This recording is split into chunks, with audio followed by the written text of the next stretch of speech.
communauté de développement de l'Afrique australe SADC a appelé le 1er janvier 2025 à la cessation immédiate de toutes les hostilités au Mozambique afin de restaurer la paix et la tranquillité dans le pays. La SADC s'enthousiasme pour l'importance d'ouvrir le dialogue pacifique et constructif comme voie privilégiée pour se rapprocher des insatisfactions, a déclaré Samia Suluhu Hassan, présidente de la Tanzanie.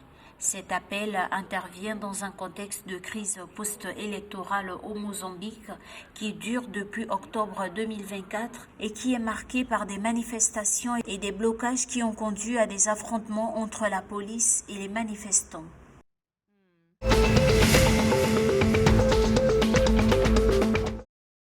En Afrique du Sud, le parti Umkhonto we Sizwe MK de l'ancien président Jacob Zuma a suspendu 3 de ses membres de l'Assemblée législative du KwaZulu-Natal avec effet immédiat. Le chef du parti et le haut commandant du MK ont pris la décision de suspendre pour ce qu'ils considèrent comme des irrégularités et des transgressions de la constitution du parti. Le porte-parole du parti a déclaré que le parti MK avait une tolérance zéro pour l'indiscipline et la conduite indisciplinée et a conseillé aux personnes suspendues de présenter leur cas au Comité national de discipline.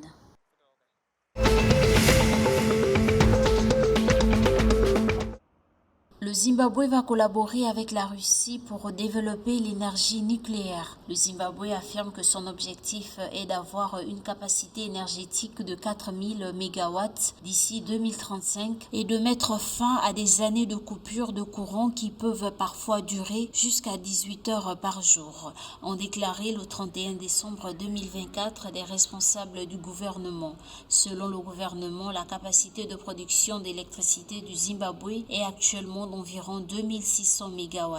La production quotidienne réelle est d'environ la moitié de ce chiffre.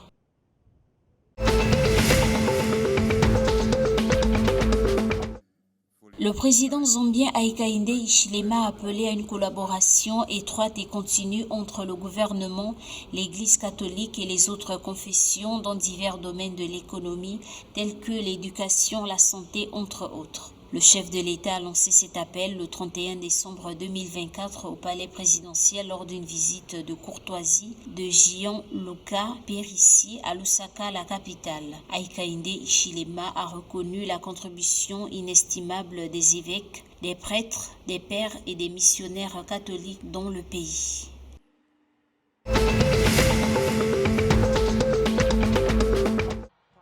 Pour maintenir leur impressionnante course au titre, le club sud-africain d'Orlando Pirates prépare un gros transfert pour une star. Les Orlando Pirates ont fait un essai avec l'ancienne star Shipa Siphelele Luthuli après qu'il a été libéré et son club au début de la saison. Le club est suffisamment impressionné pour le signer un contrat permanent. Le joueur de 29 ans est polyvalent au milieu de terrain, capable de jouer à la base d'un losange si nécessaire, mais sa préférence est de jouer plus près d'un attaquant.